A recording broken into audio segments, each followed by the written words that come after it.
मैं आपका दोस्त गौरव कुमार पाठक केवी स्टूडियो की ओर से मैं सबों का स्वागत करता हूं, हार्दिक अभिनंदन करता हूं।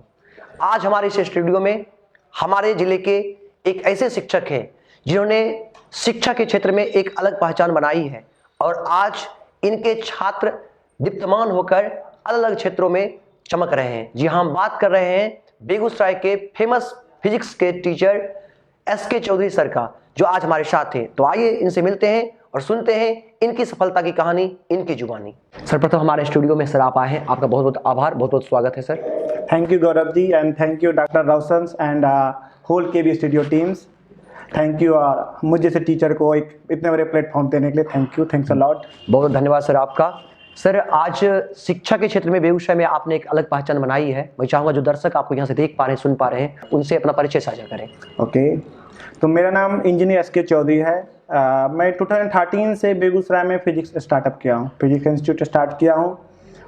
और कहने का मतलब यह है कि मैंने बहुत सारे देखा चीज़ों को बच्चों के साथ। सबसे पहले जब मैंने स्टार्टअप किया था इंस्टीट्यूट, तो उस समय देखा था क्या बच्चों में फिजिक्स पर जितना मतलब रुझान नहीं था। जी जी। सबसे बड़ी बात है न्यूमेरिकल सबसे वीकनेस था। तो वो चीज़ें धीरे धीरे मैंने कोशिश किया रिमूव करने की, उनकी प्रॉब्लम को सॉर्ट आउट करने का। बाकी बच्चों का साथ है। जी जी, बहुत बहुत आभार आपका। सर, हम चाहेंगे कि आप अपने पारिवारिक पृष्ठभूमि के बारे में, अपने फैमिली के बारे में भी हमारे दर्शक जो आपको देख रहे हैं, सुन पा रहे हैं, या खास करके आपके छात्र, उनको ये मालूम हो कि आपने अपनी पढ़ाई कहाँ से की, आपके परिवार का क्या बैकग्राउंड रहा है।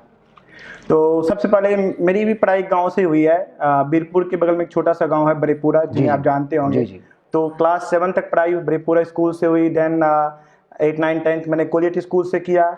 11, 12 पटना साइंस कॉलेज से। देन आफ्टर मैंने इंजीनियरिंग की IIT मद्रास से। जी जी। एक्चुअली हमारे पिताजी LIC में वर्क करते थे और हम लोग छोटी फैमिली से बिलोंग करते हैं। जी, बहुत बहुत आभार सर आपका कि इंजीनियरिंग का फील्ड छोड़ के आपने टीचिंग शुरू कर दिया। ऐसा मैं इसलिए मेरे मन में आ रहा है कि ऐसा क्यों, या कहाँ से मोटिवेशन आपको हुआ, या कब मन में ये ख्याल आया? इसके पीछे 2-3 घटना है।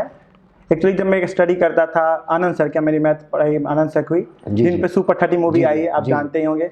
और मतलब बिहार के गणितज्ञ हैं, देश लेवल पे। तो मेरी क्लास वहीं से हुई थी। तो उन्होंने क्लास के दौरान एक वर्ड बोला था, बेटे आप जब जॉब करोगे तब सिंगल रहोगे, और जब वही अपने नॉलेज को आप सोसाइटी में डिलीवर करोगे तो आपसे बहुत सारे लोग बेनिफिशियल होंगे। तो मैंने सोचा क्यों ना हम अपने नॉलेज को अपने सोसाइटी, अपने छोटे से गाँव में, अपने छोटे से जिले में इसको ट्रांसफर करूँ। उसी पॉइंट ऑफ व्यू से मैंने यहाँ पे आ गया। बहुत बड़ी बात कही आपने। कहीं ना कहीं आनंद सर, जो कि आज पूरे यूके की वर्ल्ड लेवल पर एक मोटिवेशन हम लोगों के लिए मोटिवेटर है, और आज उनसे आपने प्रेरणा लेके एक निश्चित रूप से जो बड़ा शिक्षा का जो अलग जलाया है, आज बेगूसराय में हर कोई उस अलग से प्रकाशित हो रहा है कि फिजिक्स का हमारे करियर में क्या इंपॉर्टेंस है। अगर आप साइंस के स्टूडेंट हैं तो फिजिक्स तो आपके लिए बैकबोन है। चाहे आप मेडिकल सेक्शन में चले जाइए, इंजीनियरिंग सेक्शन में चले जाइए, ग्रेजुएशन सेक्शन में, आज तो मतलब फिजिक्स हर जगह है। फिजिक्स मतलब नेचर, और विदाउट नेचर तो आप सर्वाइव भी नहीं कर सकते। इसलिए तो फिजिक्स तो हर जगह अवेलेबल है। अगर आप देखिए, अगर सीरीज में अगर मैं हर चीज के लिए ना फिजिक्स एक बैकबोन है, सीधा समझा जाए।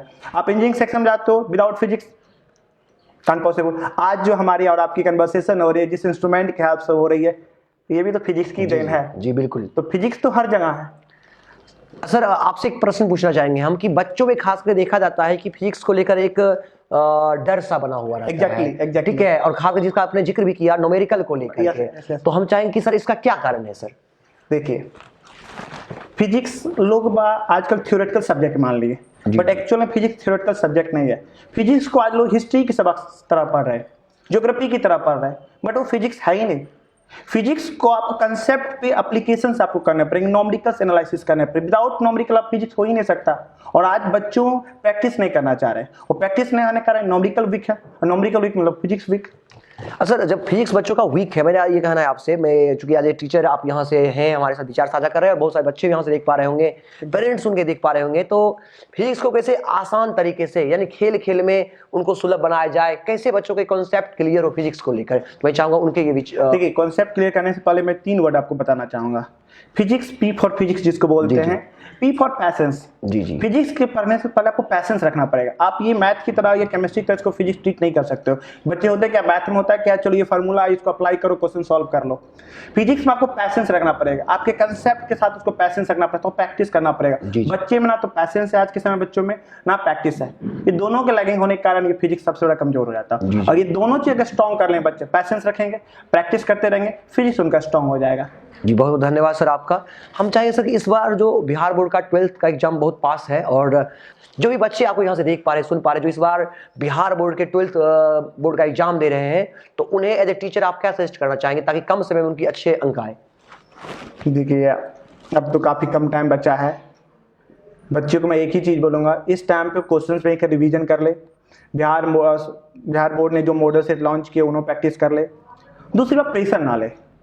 लास्ट टाइम पे होता क्या है, बच्चे प्रेशर ले लेते हैं और प्रेशर के कारण इफिशियंसी डाउन हो जाती है। आप खुद किसी काम को प्रेशर लेकर वर्क करो, आपकी इफिशियंसी क्या होगी? डाउन हो जाएगी। तो विदाउट प्रेशर आप वर्क करिए और आराम से कूल माइंड में एग्जाम दीजिए, आपका अच्छी मार्क्स होंगे। देखिए, इस दूसरी बात, इस बार तो आपके हर चीज में नंबर ऑफ क्वेश्चन डबल कर दिया गया। जैसे हम फिजिक्स की बात करूँ तो 70 ऑब्जेक्टिव जिसमें आपको 35 बनाना, इट्स ईजी। लॉन्ग शॉर्ट में बात किया जाए 20 क्वेश्चन जिसमें आपको 10 क्वेश्चन बनाना है। 6 क्वेश्चन में 3 क्वेश्चन आपको, that means number of question बहुत ज्यादा है। अगर बच्चे कूल माइंड होकर अगर बनाते चले ना तो आराम से उनका फिजिक्स हो जाएगा। बट कुछ ज्यादा नहीं करना इस समय। देखिए, बहुत सारे स्कूल्स कॉलेज सारे बंद थे, हम आपको पता ही है लॉकडाउन के कारण। तो इस समय बस ज्यादा से ज्यादा बच्चों मतलब क्वेश्चन बैंक बनाए, पैसेंस लेके, विदाउट प्रेशर क्वेश्चन बैंक बना। ऑब्जेक्टिव भी काफी मायने रख रहा है सर। एग्जैक्टली, देखिए ऑब्जेक्टिव स्कोरिंग है। जी ऑब्जेक्टिव में होता है कि आपके नंबर एग्जैक्ट मिलेंगे। 35 आपने करेक्ट बनाया, एग्जैक्टली 35 मिलेंगे। तो लॉन्ग में क्या होता है, कहीं ना कहीं आपकी लैंग्वेज प्रॉब्लम है। मान लीजिए आपने कहीं मतलब थोड़ी सी प्रॉब्लम, आपने फार्मूला छोड़ दिया, कहीं आपने यूनिट नहीं लिखा, कहीं डायमेंशन नहीं लिखा, तो वहां पर आपके नंबर कट जाएंगे। लेकिन ऑब्जेक्टिव तो 35 श्योर है ना, तो वहां से नंबर आपके स्कोर करेंगे अच्छे से। अब जो बच्चे ऑब्जेक्टिव पे कमांड कर रहे हैं, आने वाले टाइम में IIT के एग्जाम है, मेडिकल के एग्जाम में, उनमें भी उनको बेनिफिट होगा। जी। तो बच्चों को मेरा मानना है कि ऑब्जेक्टिव पे काफी ज्यादा स्ट्रांग होना चाहिए। ऑब्जेक्टिव स्ट्रांग कर लें तो उनका स्कोर भी अच्छा हो जाएगा और IIT के पॉइंट ऑफ व्यू से उनको बेनिफिट मिल जाएगा। सर आपसे मैं ये जानना चाहूंगा कि पहले जो IIT या NIT का एग्जाम होता था, IIT और ट्रिपल ई का जो एग्जाम होता था, तो पहले आप भी स्टूडेंट उसमें पार्टिसिपेट किए थे, और आज वर्तमान में उसमें बहुत बड़ा बदलाव आया है, चेंजिंग आया है। तो इसके संदर्भ में जो छात्र चाहते होंगे कि मैं भी इंजीनियरिंग फील्ड में जाऊं, तो कैसे, मैं चाहूंगा कि आप थोड़ा सा उनको सलाह दें। चलिए, इस पे मैं थोड़ा सा डिटेल में बात करूंगा। देखिए, हमने जो IIT 2008 में दिया था और हमारी जो बोर्ड हुई 2008 में हुई, तो उस समय बिहार बोर्ड में 11th 12th दोनों कंबाइंड हुआ करते थे। तो उस समय हमारे क्या साथ बेनिफिट क्या था, 11th के भी बोर्ड हुआ करते थे और 12th के बोर्ड हुआ करते थे। तो हमारी दोनों प्रिपरेशन एक साथ होती थी, तो जिससे हम लोग के समय कंपटीशन निकालना इजी होता था। अभी भी इजी है, बट होता क्या है, बच्चे 12th 11th की चीजों को पढ़ते ही नहीं है। बच्चे का थॉट होता है कि फर्स्ट ईयर रेस्ट ईयर। जी बिल्कुल आपने कहा कि फर्स्ट ईयर रेस्ट ईयर, तो 11th को फोकस करते नहीं और 40% वेटेज 11th पे। जी और 60% 12th को। तो मैं मानना, चलो 11th आपकी चली भी गई, आप तो 11th मान लो सेशन आपका चला भी गया, तो 60% अभी भी आपके चांसेस है। और मेरा मानना है कि 30 to 40% अगर आपके स्कोर हो जाते हैं मेन में, IIT मेन में, तो आपको अच्छे IIT कॉलेज में आपका एडमिशन हो जाता है। जी बस। बहुत धन्यवाद सर आपका। सर एक यहाँ पर एक बात आता है कि भाषा का, माध्यम का, हिंदी मीडियम और इंग्लिश मीडियम, तो जो इसको लेकर बच्चों में काफी उधेड़बुन रहता है कि खासकर बिहार बोर्ड के जो स्टूडेंट होते हैं, और एज ए टीचर आप तो इसको फेस भी करते होंगे, तो इस मीडियम को लेकर जो कॉन्सेप्ट बना हुआ, इसको मैं चाहूंगा जो भी दर्शक आपको देख रहे हैं, जो सुन पा रहे हैं, जो बच्चे आपको यहाँ से देख रहे हैं, उनका ये जो कॉन्सेप्ट जो है मीडियम को लेकर है, उसे आप अपने विचार से क्लियर करें। देखिए, मेरा एक ही मानना है, नॉलेज और लैंग्वेज दोनों अलग अलग चीजें होती है। नॉलेज आपके पास, लैंग्वेज कोई नीड ही नहीं है। अब USA में बच्चा जन्म लेता है तो वहाँ पे उसको हिंदी थोड़ी बताई जाती है, ऑटोमेटिक बच्चा जन्म इंग्लिश से बोलना शुरू करता है। और हमारे यहाँ बच्चा तो हिंदी, तो लैंग्वेज दूसरी चीज है, नॉलेज कंसेप्ट दूसरी चीज। अगर आपके पास कंसेप्ट है तो आपके लैंग्वेज आपके मैटर नहीं करेगा। जी बिल्कुल सही कहा सर। मैंने इसलिए आपसे पूछा क्योंकि इंजीनियरिंग में देखा जाता है कि वहाँ पर इंग्लिश में ही बुक है, बड़े बड़े जो भी अच्छे राइटर की बुक है, जितनी भी फॉरेन राइटिंग बुक आती है, जितने अच्छे पब्लिशर्स हैं, वो सारे इंग्लिश लैंग्वेज में। जी तो मैं एक चीज है, सबसे बड़ी बात तो मैं आपको बताऊं, साइंस में आपकी ग्रामेटिकल एरर नहीं देखी जाती, सबसे बड़ा प्लस पॉइंट है। आप यहाँ पे आप लिटरेचर का टीचर, इंग्लिश टीचर होते हैं, तो आपको वहाँ पे ग्रामेटिकल देखा जाएगा, भाई यहाँ पे आपको थर्ड वर्ब लगाना, फोर्थ वर्ब लगाना, आई लगाना, एम लगाना, डेट वगैरह वगैरह। बट साइंस के साथ ऐसा नहीं है, आपकी कंसेप्ट पता होना चाहिए, आपकी जो रिप्रेजेंट करो सेंटेंस बनो, उससे आपके कंसेप्ट क्लियर हो रहे, दैट्स इट। तो यहाँ पे लैंग्वेज तो कहाँ ज्यादा डिफिकल्टी आएगी। तो आज जो बिहार बोर्ड के जो स्टूडेंट चाहते हैं कि हम इस पे करियर बनाए, तो उनको क्या सजेस्ट करना चाहेंगे आप? देखिए, अभी जो रिसेंटली बच्चे जो बोर्ड एग्जाम दे रहे हैं, उनको तो मैं सबसे पहले कहूँगा बोर्ड पे फोकस करें। जी बोर्ड एग्जाम दे ले टेंशन फ्री होके, उसके बाद वो फोकस करे IIT एग्जाम पे। और मेरा मानना है सर, एक छोटा सा बुरा मत मानिएगा, अभी के समय में ना IIT का एग्जाम निकालना बहुत इजी है रिस्पेक्ट टू जनरल कंपटीशन। जी जनरल का फिर मैंने कुछ थोड़ा दिन पहले मैंने एक डाटा देख रहा था, आप तो जनरल कंपटीशन में नहीं है जी तो अगर है तो सॉरी। नहीं कोई बात नहीं है। जनरल कंपटीशन में मैंने कुछ दिन पहले देखा था, एक रेलवे की वैकेंसी निकली थी जिसमें फोटो वगैरह मैंने बहुत वायरल हो रहा था। तो लगभग 40 से 50 लाख बच्चे एपीयर हुए थे। वैकेंसी कितनी थी? मुश्किल से 1000-1500। तो आप सोच लीजिए 1500 वैकेंसी के लिए 50 लाख बच्चा एपीयर हुआ। और यहाँ पे वैकेंसी आपके पास आईटी और आईटी की बात कर लो तो 35,000 अप्रॉक्स में, और बच्चे एपीयर कितना हो रहे हैं? 10 लाख।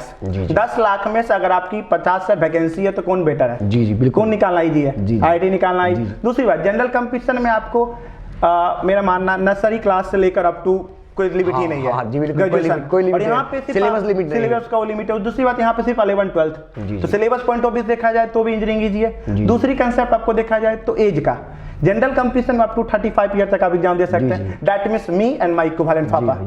मेरे पापा जी की उम्र के जो होंगे 35, अगर मैं 18 साल का हूं तो मेरे पापा की उम्र 35 साल। दैट मींस मेरे और मेरे पिताजी दोनों बैठेंगे जनरल कंपटीशन में। आईआईटी में कौन, या तो मैं बैठूंगा या मुझसे 1 साल सीनियर। जी बिल्कुल। तो that means her point of view से देखा जाए तो आपके आईआईटी निकालना थोड़ा सा बहुत ईजी है। बट हम लोग का क्या है, हैबॉक बन रखा है। छोटे शहर में कहते हैं भैया आईआईटी नहीं निकलेगा, सबसे बड़ा ये हैबॉक, डर बन गया कि आईआईटी नहीं निकला। मैं माना आईआईटी इजी भी निकल जाएगा, थोड़ा सा बच्चों बस फोकस करें। बिल्कुल सही कहा आपने सर। तकनीकी दृष्टिकोण से अगर देखा जाए तो बिहार की शिक्षा में आप क्या देखते हैं, या यहाँ जहाँ पर आप पढ़ा रहे बेगूसराय को मैं लेता हूँ, तकनीकी दृष्टिकोण से आप बच्चों को कितना देखते हैं? देखिए, यहाँ बेगूसराय के बच्चों में टैलेंट है, उनको सही गाइडलाइन की जरूरत है।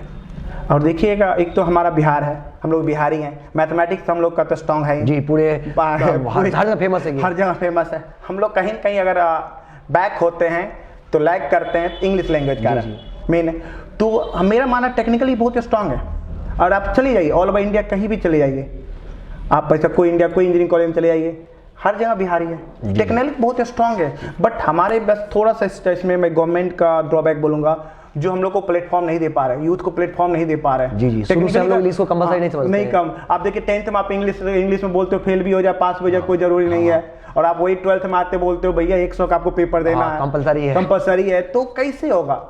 आप स्टार्टअप से करो, शुरू से करना पड़ेगा, कंपलसरी करना पड़ेगा। अब देखो हम 10th तक इंग्लिश पढ़े नहीं है, एकाएक हम 12th में इंग्लिश 150 नंबर के, तो इंग्लिश बच्चे रट के पास कर रहे। चलो उनको मतलब नहीं है, आज के समय बच्चों का कम्युनिकेशन स्किल बहुत कमजोर है। जी सबसे बड़ा कम्युनिकेशन स्किल कमजोर है, तो वही सब ड्रॉबैक है। तो मैं मानता हूँ बाकी इनका टेक्निकल पॉइंट ऑफ व्यू बात किया जाए तो इनके पास बहुत अच्छा नॉलेज होता है। बस इनको एक गाइडलाइन और एक मीडियम जिसको आप बोलते हो लैंग्वेज प्रॉब्लम, वो लैंग्वेज प्रॉब्लम दोनों अगर सॉर्ट आउट हो जाए तो बिहारी बच्चे सबसे आगे होंगे। चलिए बहुत बहुत धन्यवाद सर आपका। हम चाहेंगे सर जो स्टूडेंट आपको देख रहे हैं, चूंकि आपने भी शिक्षा ली है, आज शिक्षा दे रहे हैं आप, तो बदलते समय के साथ साथ शिक्षा और शिक्षण पद्धति में जो बदलाव हुए हैं उसको लेकर से अपने विचार दें। देखिए, बदलाव तो टाइम टू टाइम होना ही चाहिए, टाइम टू टाइम चेंज ही कर रहे हैं। अब तो आप जिसे पढ़ते थे एक छात्र के रूप में और आज आप पढ़ा रहे एक शिक्षक के रूप में, तो आप अपने बच्चों को कैसे देखते हैं और आप जब पढ़ रहे थे उस समय कैसे देखते थे? बहुत सारी चीज़ें नहीं थी, मोबाइल नहीं थी, जी सोशल साइट नहीं थी, तो सारे बच्चे मतलब मैक्सिमम बच्चे का टाइम वेस्ट नहीं हो पाता। या तो आप फिजिकली वर्क कर लो भाई, घूम लो टाल लो, या तो स्टडी करो। अभी के समय में इतने सोशल एक्टिविटी आ गई है, मोबाइल आ गए हैं, टेलीफोन, मतलब हर जगह आ गए बच्चे। जियो देखो, जब से जियो आ गया बच्चे देख रहे फ्री में बात ही कर रहे हैं। तो ये सब टेक्निकली मतलब जो आप सोशल साइट का समय वेस्टेज कर रहे हैं, बाकी ऐसा कुछ नहीं, सब कुछ सेम है, सिलेबस सेम है, सब कुछ सेम है, बट बच्चे टाइम का यूटिलाइज अभी के बच्चे उतना नहीं कर पा रहे हैं। अच्छा, आपको लगता है कि सेल्फ स्टडी जो होता था पहले के समय में, वही तो मैं बोलना चाह रहा हूँ, मोबाइल बेस्ट ही टाइम वेस्ट कर रहे हैं। फिर आप देखो 18 घंटे बच्चे व्हाट्सएप चला रहे हैं, फेसबुक चला रहे हैं, क्लासेस में भी मोबाइल चला रहे हैं, टाइम वेस्ट है। सेल्फ स्टडी अब जीरो हो गया।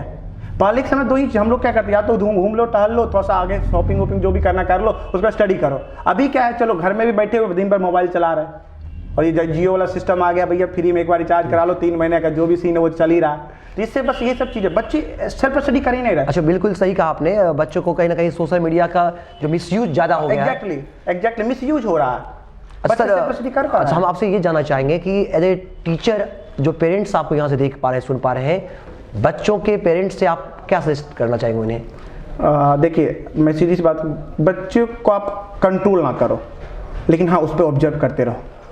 आज के समय में बच्चों को आप ज़्यादा कंट्रोल करोगे तो बच्चे आपके हाथ से निकल जाएंगे।